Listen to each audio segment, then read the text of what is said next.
नमस्कार, आप देख रहे हैं एजीके इंडिया न्यूज, सच का साथी। आइए नजर डालते हैं आज के मुख्य समाचारों पर। सूचना हम लोगों को मिली थी, क्योंकि जनता दरबार लगातार चल रहा है। जनता दरबार में तरह सभी समस्याओं से जो परेशान लोग होते हैं वो आते हैं। तो हम लोगों को सूचना मिली, 14 तारीख को मेरे कार्यकर्ता लोग आए थे। उन्होंने बताया कि जो है 8 जुलाई को जादवपुर थाना अंतर्गत गांजे की एक रेड हुई थी, जिसमें से गांजा भी बरामद हुआ था और कुछ अभियुक्त भी पकड़े गए थे। उसी दौरान कुछ निर्दोष लोगों को भी पकड़ के लाया गया था। उनसे पूछताछ हुई। पूछताछ में स्पष्ट भी हुआ था कि वो लोग निर्दोष हैं। फिर भी उनको 36 घंटे तक थाने में रखा गया और रखने के बाद लेन देन कर करके पैसा लेकर के छोड़ दिया गया। जब ये सूचना मिली तो तत्काल डीएसपी हेडक्वार्टर के नेतृत्व में एक टीम बनाएगी कि आप जाइए जांच करिए। उन्होंने जांच की। जांच जब की तो स्पष्ट हुआ कि जब ये रेड हुई तो एसएचओ जादवपुर गए थे, उनके साथ थाना के जो चौकीदार थे, चालक था और 1-2 लोग और थे उस टीम में जो गए थे रेड करने। जब रेड करने ये लोग गए तो गांजा इनको बरामद हुआ। ये लेकर के अपना अभियुक्त लेकर के आ गए। लेकिन उसी समय वहाँ पर कुछ बेतिया से लोग आए थे जो कि गाय खरीदने के लिए आए थे, जिनका इस मामले से कोई लेना देना नहीं था। जहाँ पर गांजा बरामद हुआ वहाँ से करीब 50 मीटर की दूरी पर था। वो लोग अपना काम कर रहे थे।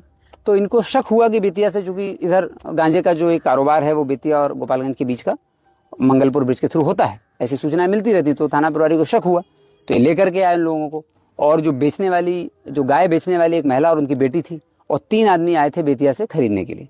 जीतन राम है, शंकर राम, जीतन राम आदि आए थे। तो ये लोग तो इस सब 5 लोगों को लेकर के थाना की पूरी टीम थाना पर आ गई।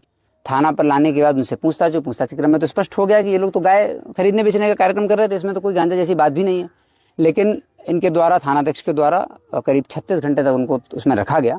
उसके बाद एक प्राइवेट दलाल है जिसका नाम राजू यादव है, उसके माध्यम से थाना प्रभारी ने सभी से संपर्क कराया, जो लोग थाना में आए थे उनके परिजनों से, और पैसे की अनुचित मांग की गई। पैसे की मांग होने के बाद सब लोगों ने अलग अलग तरीके से पैसे की व्यवस्था की। राजू यादव तक वो पैसे पहुंचाए गए और थाना के सामने कुछ दुकान वगैरह भी हैं, उनके पास वो पैसे पहुंचाए गए। जब वो पैसे पहुंचे, थाने में कोई स्टेशन डायरी की एंट्री भी नहीं हुई इसकी, और पीआर बॉन्ड पर इनको 36 घंटे बाद छोड़ा गया पेमेंट के बाद। इसमें दुख की बात यह है कि जो एक जीतन राम नाम के व्यक्ति हैं, उन्होंने मार्केट से उठा करके पैसा दिया था। उन्होंने अपने छूटने के लिए मार्केट से 10% इंटरेस्ट पे उठा पेमेंट किया।